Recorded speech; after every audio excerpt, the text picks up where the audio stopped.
বাবা, তুমি যদি আমায় ক্ষমা নাও করো তাতে আমার কোনো দুঃখ নেই, কিন্তু যাকে আমি ভালোবেসে বিয়ে করেছি তাকে আমি কোনোদিনও ত্যাগ করতে পারবো না, কোনোদিনও না। এটাই কি তোমার শেষ কথা? হ্যাঁ বাবা, এটাই আমার শেষ কথা।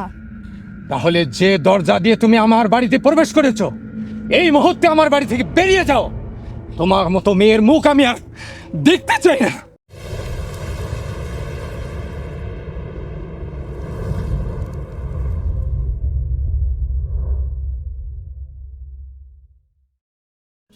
সত্যি সত্যি আমি এতদিনে বুঝতে পারলাম, এই পৃথিবীতে স্ত্রী, কন্যা, পুত্র, পরিজন এরা কেউ আপন নয়। এরা স্বার্থের মোহে ক্ষণিকের জন্য অতি আপন হয়ে কাছে থাকে। যার যখন স্বার্থ হাসিল হয়ে যায় সে আর আপন থাকে না, সে হয়ে যায় অতি পর। অথচ এই সন্তানদের জন্য আমি আমার জীবনের সুখ শান্তি বিসর্জন দিয়ে টাকা পয়সা ধন সম্পদ কত কি করেছি। কি হবে এসব করে?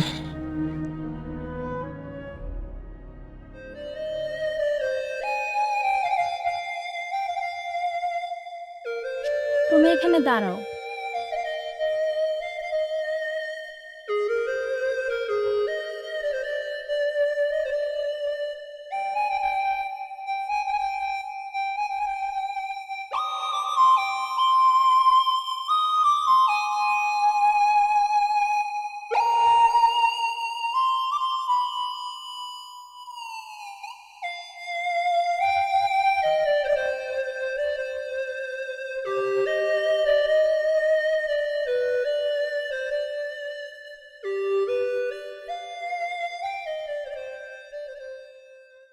বাবা,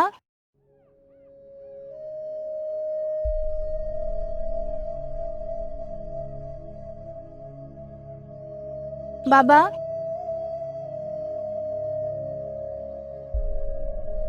বাবা কেমন আছো? আমি কেমন আছি তোমার এই প্রশ্নের উত্তর জানার আগে আমার প্রশ্নের উত্তর দাও।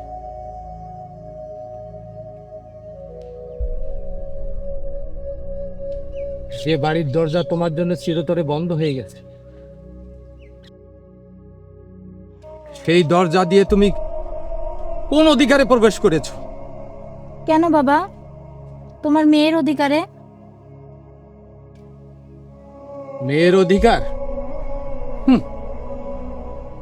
সে অধিকার থেকে তুমি নিজেকে বঞ্চিত করেছো। তার মানে আমি যে তোমার মেয়ে সেটা কি তুমি অস্বীকার করতে চাইছো? কোন মেয়ে যদি তার বাবাকে অস্বীকার করতে পারে, বাবা কেন তার মেয়েকে অস্বীকার করতে পারবে না? দেখো বাবা, আমি আমার ভালোবাসার মর্যাদা রক্ষা করতে গিয়েই কিন্তু সেদিন তোমাকে কোর্টে অস্বীকার করেছিলাম। আমি জানি তুমি অনেক কষ্ট পেয়েছো,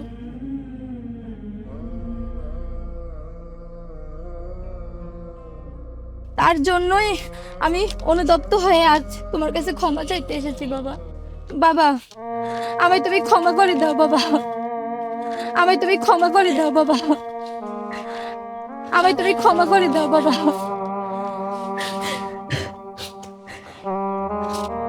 আমায় তুমি ক্ষমা করে দাও বাবা, আমায় তুমি ক্ষমা করে দাও বাবা। ক্ষমা? ক্ষমা আমি এক সত্যি করতে পারি, যদি ওই বেকারটাকে ত্যাগ করে আমার বাড়িতে আসতে পারো।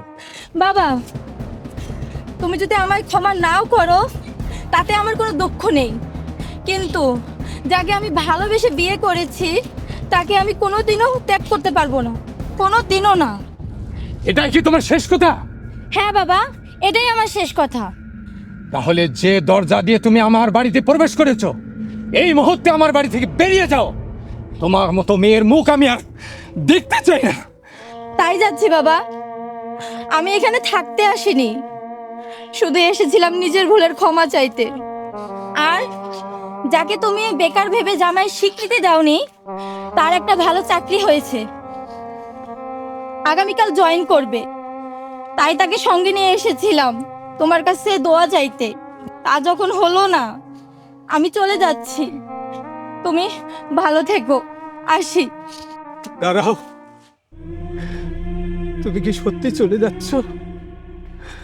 বাবার নিঃসঙ্গতার কথা একবারও ভাবলে না? তোমার নিঃসঙ্গতার কথা ভেবেই তো এসেছিলাম বাবা, কিন্তু তুমি তো আমায় ক্ষমা করতে পারলে না। ওরে ওরে, বাবার চোখের জল দেখেও কি বুঝতে পারছিস না? আমি তোকে ক্ষমা করে দিয়েছি। বাবা, তুমি কেঁদো না বাবা, তোমার চোখের পানি যা আমার হৃদয় তছনছ করে দিচ্ছে বাবা। তাহলে তুমি বলো, এই বুড়ো সন্তানটাকে ছেড়ে আর কোনো দিন তুমি কোথাও যাবে না? বলো। তুমি শান্ত হও বাবা, আমি তোমাকে ছেড়ে আর কোথাও যাব না, কোথাও যাব না বাবা, তুমি শান্ত হও। আসিফ, ভিতরে এসো।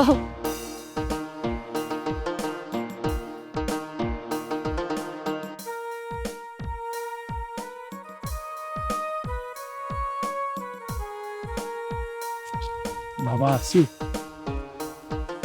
কোনো পিতাই চায় না তার সন্তানের অমঙ্গল হোক। তুমি বেকার ছিলে, তাই মেয়ের সুখের কথা ভেবে তোমাদের সম্পর্কটা আমি মেনে নিতে পারিনি। তুমি মনে কিছু করো না, তোমার চাকরি হয়েছে জেনে আমি খুব খুশি হয়েছি।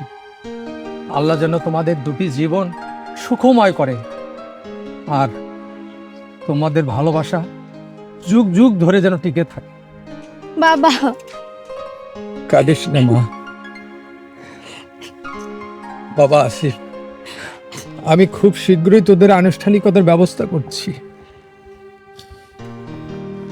চলো সুখী।